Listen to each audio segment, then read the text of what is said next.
Bueno, tenemos muchas cosas de las que hablar, ya lo están viendo en nuestro programa, muchas novedades, más novedades todavía sobre el caso Errejón, el último Errejonazo de un día lluvioso, por cierto, un día lluvioso, bueno para el campo, bueno para la agricultura que esté lloviendo. De agricultura sabe mucho nuestro diputado del martes, nuestro diputado de Vox, Ricardo Chamorro. ¿Qué tal, Ricardo? ¿Cómo estás? Encantado de estar con vosotros. Bien, ahora te voy a preguntar por el tema del campo, porque presentas hoy precisamente una proposición de ley sobre el campo. Bueno que llueva, vamos a empezar por ahí. Muy bueno, A sí, sí. partir de ahí, luego todo lo demás. Y te quiero preguntar en primer lugar por todo lo que nos está cayendo en forma de tormenta política, con el caso de Rejón, última denuncia, Aida Nízar, bueno, este personaje, digamos, televisivo, que dice, pero que ha presentado una denuncia en comisaría de policía. Esto no es una cuestión anónima, ha ido a una comisaría de policía en Marbella, ha dicho, me azotó las nalgas, incluso me amenazó con no volver a trabajar en televisión española, pero estamos hablando de algo de 2015, cuando los de Podemos parece ser que iban por la vida como auténticos pistoleros. Hablando de feminismo sí, pero al final como auténticos pistoleros machistas, ¿no? Con las Sí. mujeres. Sí, de esa fecha también son las declaraciones, ¿os acordáis de Pablo Iglesias que dijo que también a Montero, me parece, que era no, o una presentadora de televisión que dijo que había que azotarla hasta sangrar y cosas de Mariló este tipo? Montero, Pablo Eso, Iglesias. Mariló Montero, efectivamente. Entonces, este tipo de gente que habla mucho de ideología de género, de toda esta cuestión del machismo, de tal, se ve que realmente son unos auténticos degenerados, ¿no? Entonces, estamos viendo lo que está ocurriendo ahora mismo. Nosotros hemos pedido por parte de nuestro grupo parlamentario la dimisión también de Yolanda Díaz, que era consciente de estas actividades por parte de Rejón, y también de Mónica García, porque sabían, que están en el gobierno de Pedro Sánchez, sabían perfectamente las actitudes de este tipo de gente, ¿no? Entonces, son una panda de hipócritas que ya sacaron a cientos de violadores con su ley del sí es sí, y lo que hay que hacer, pues bueno, es condenar pues toda esta hipocresía de la izquierda, toda esta ideología de género basurienta que lo que trata es en un momento dado de condenar a los hombres por el hecho de ser hombres y hablar de mucha hipocresía. Por supuesto hay que erradicar cualquier tipo de violencia, la violencia contra la mujer es algo que hay que erradicar, pero esta gentuza que en un momento dado estamos viendo cuáles son sus actitudes, realmente no denotan nada desde el punto de vista político en defensa ni de la mujer, ni del hombre, ni de absolutamente nada. Son gente que lo que quieren es un chalengal a pagar, en un momento dado tocarle el culo a Ida Nízar y compañía, según está bien, presuntamente, claro, y eso es lo que quieren, vivir de la política,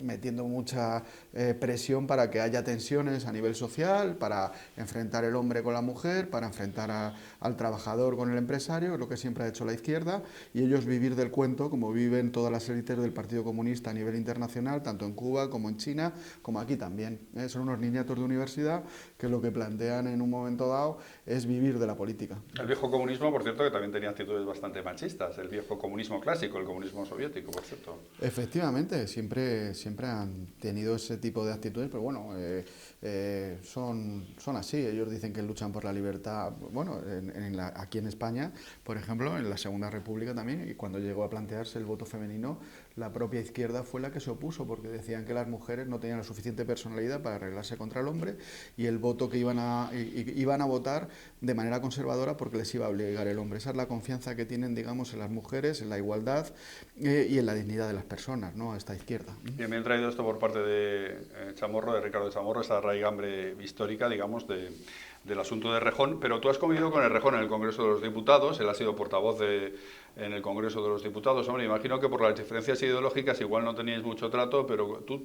te podías imaginar esto de este Yo no he comido personaje. nunca con el rejón, es decir, es decir, yo le he visto por ahí, ¿sabes? Y le he tenido que sufrir y escuchar a nivel de sus demagogias, he subido ahí el estrado en el Congreso de los Diputados, pero no sé si imaginármelo, pues la verdad es que no sé yo la Porque vida sí que pasaba por de una este a persona nivel educada, personal. correcta, amable, en fin. Sí, bueno, yo creo que a nivel del trato tampoco es que haya tenido muchas conversaciones con él. En general, este tipo de izquierda radical, yo no tengo mucha relación con ellos, ni con los de Bildu, ni con toda esta morralla con la que está asociado el Partido Socialista. Pero bueno, en principio son gente que, bueno, si coincides en una comisión y tal, Tampoco yo sé si en un momento dado es capaz de llevar a cabo este tipo de actitudes. Yo creo que esas cosas las hará o en la intimidad o la gente que está denunciándolo ahora mismo sí que la habrá visto cuando coinciden con ellos en discotecas o en reservados o en cualquier cosa de estas que están saliendo ahora en prensa, pero yo desde luego no tengo ninguna relación con él. Bueno, el caso es que tenemos un ambiente político, Ricardo Chamorro, que claro, tiene una caja de resonancia brutal en el Congreso de los Diputados. La gente dice esto en cualquier otro país no sería sostenible. El presidente del gobierno, con un caso Koldo, con un caso Begoña Gómez, ahora con el caso de Rejón, esto, el sentido común te dice, convoco elecciones y que esto se oxigene, ¿no? Pero Pedro Sánchez no hace eso. Y además se va a la India y se da un paseo por allí como si fuera un jefe de Estado con su mujer y las autoridades indias agasajándole. Y luego además conocemos una foto firmada por Koldo, entregada por Koldo a Aldama, el comisionista mayor del reino, que esto podrá tener el recorrido penal que tenga, la foto, pero que pone muy a las claras que aquí el señor Aldama pues tenía un cierto trato de privilegio con Pedro Sánchez porque esa foto está hecha en un VIP de un mitin electoral, es decir, no es que yo paso por allí y le pillo a este y me hacen una foto, no. Entonces, ¿esto cómo lo estáis gestionando en el Congreso, esta tensión total y máxima?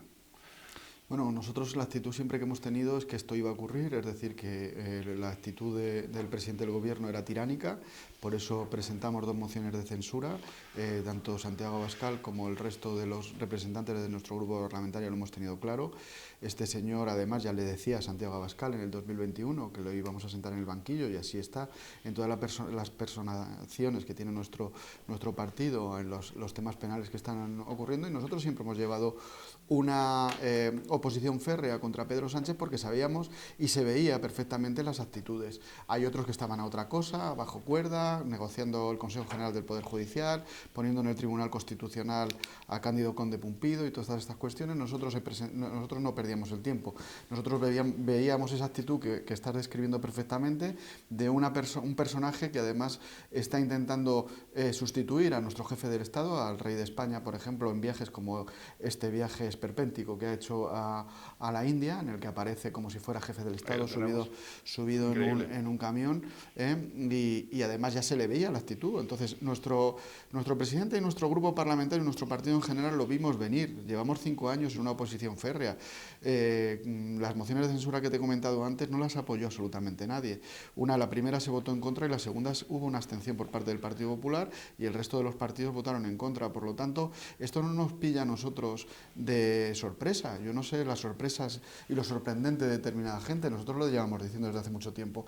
Realmente es una situación complicada porque yo creo que este señor tiene actitudes tiránicas, ¿no? Está copando todas las instituciones del Estado, incluso, fíjate, este vídeo que nos presentas aquí está con actitudes de jefe de Estado.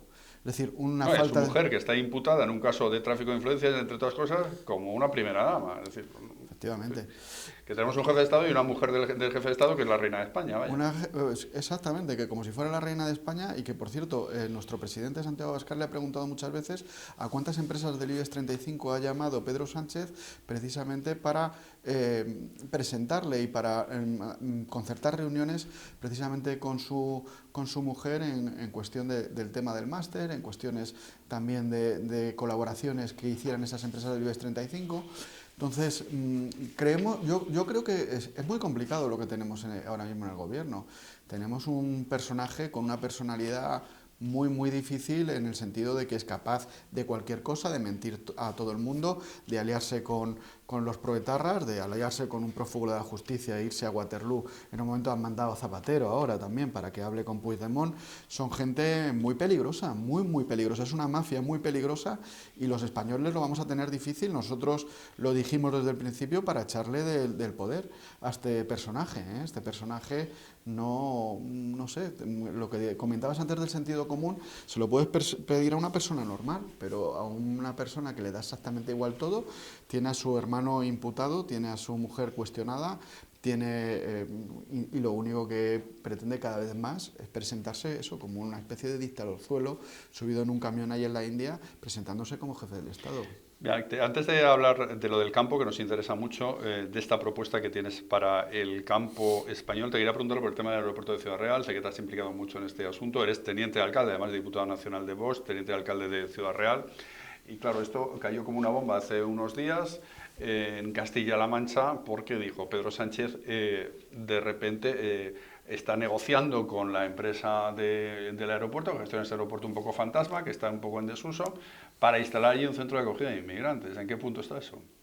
Bueno, ahora mismo, según las comunicaciones del Ministerio de Asuntos Sociales, dijeron que por razones técnicas en un momento dado descartaban la infraestructura. Luego, de manera posterior, dijeron que la descartaban de momento simplemente porque había bajado el tema del incremento de las llegadas de inmigrantes ilegales a Canarias y, por lo tanto, que no era necesaria de momento esa infraestructura. Por lo tanto, ahí está dejando un impasse, es decir, no es un descarte total, sino lo que se ha planteado, digamos, es como una pausa. Es decir, ahora como no están viniendo muchos inmigrantes ilegales, si hay una avalancha posterior, a lo mejor nos lo volvemos a replantear. Yo creo que la cuestión de todo este cambalache es, en primer lugar, bueno, yo creo que todo lo que planteaban de que había un contrato de confidencialidad entre una administración pública y una empresa privada es una barbaridad que no se ha tragado todo el mundo. Yo, por supuesto, no. Es decir, no puede haber contratos de confidencialidad en contrataciones públicas. En segundo lugar, yo creo que el PSOE de Castilla-La Mancha era consciente, lo que pasa es que quizás no les han dado parte, digamos, en el reparto, ni en la financiación, ni en toda esta cuestión, y por eso en un momento dado se han opuesto de esa manera, y nosotros lo que hemos planteado es que estamos en contra de este tipo de centros con miles de inmigrantes, pero independientemente del argumento suyo, es decir, ellos hablaban de que era una cuestión humanitaria, ¿no? Yo creo que es una cuestión de que no se pueden meter 5.000 inmigrantes ilegales en un centro, en una provincia como Ciudad Real, ni en general, ni repartirlos por España. La inmigración ilegal está trayendo muchos problemas sociales, de delincuencia, de convivencia en toda España, y por lo tanto nosotros hacemos una moción, o sea, una enmienda a la totalidad a las políticas migratorias de Pedro Sánchez. Los otros disimulan, ¿vale? ¿Que eso no ha salido? Estamos contentos, por supuesto, y estamos contentos además de que de momento esté paralizado. Pero estas políticas migratorias del Partido Socialista, impulsadas por Ursula von der Leyen y además asumidas por el Partido Popular, que rompió en los gobiernos regionales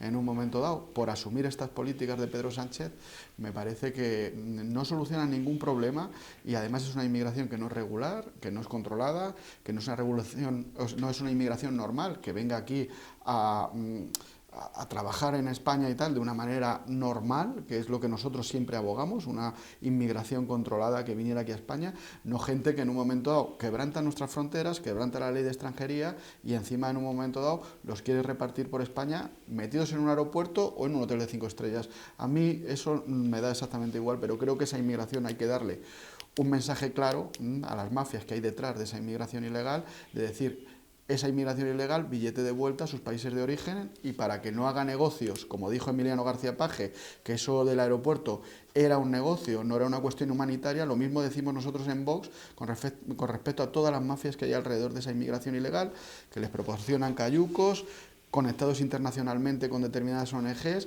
para tener inmigración ilegal. Esa no es la fórmula de venir a España de una manera legal y reglada. Bien, hablabas de la Unión Europea como responsable también de lo que se está haciendo en inmigración en España y muy responsable de lo que se está haciendo en la agricultura. La agricultura se muere, es una auténtica pena, no hay más que pasearse por los campos de las dos Castillas, de Aragón, de las zonas tradicionalmente agrícolas en España, y comprobar cómo la agricultura cada vez hay menos gente trabajando en ello. Los que trabajan las pasan canutas para poder salir adelante con ese medio de vida, y presentas una propuesta para el campo español. ¿Cuáles son las líneas básicas de esa propuesta? Bueno, la línea básica a nivel en general, Javier, que nosotros planteamos es que en el mundo rural hay que crear un ecosistema favorable al emprendimiento, a la rentabilidad de las explotaciones agrarias y ganaderas, y sobre todo a nivel cultural,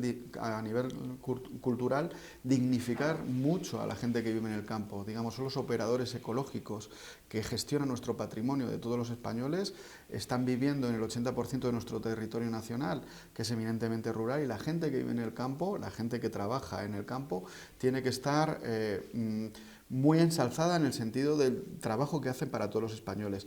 Primero nos dan de comer, en primer lugar, pero es que luego gestionan ese patrimonio ecológico que hay. Entonces, si nosotros tenemos a nivel cultural, primero les están recortando las ayudas de la política agraria común, y en segundo lugar, desde el punto de vista cultural, están denigrando lo que son las tradiciones del mundo rural, lo que es la agricultura, la caza, la gestión ecológica que hacían antes la gente que vivía en el campo, con todo este pacto verde que está impulsado por el Partido Popular y por el Partido Socialista, ese pacto verde que viene de la Agenda 2030, y todas estas cuestiones que están disminuyendo la rentabilidad de las explotaciones, poniendo una serie de trabas burocráticas y una burocracia verde que les hace imposible mantenerse en las zonas rurales y mantener sus negocios.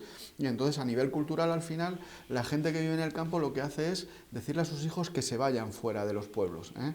Por lo tanto, eso es un error absoluto. Yo creo que hay que hacer políticas nacionales, primero dignificando a la gente que vive en el mundo rural, aumentando esas ayudas a nivel de política agraria común, dignificando también lo que es la soberanía alimentaria, la importancia que tiene que nosotros, la labor que hacen agricultores y ganaderos manteniendo el territorio.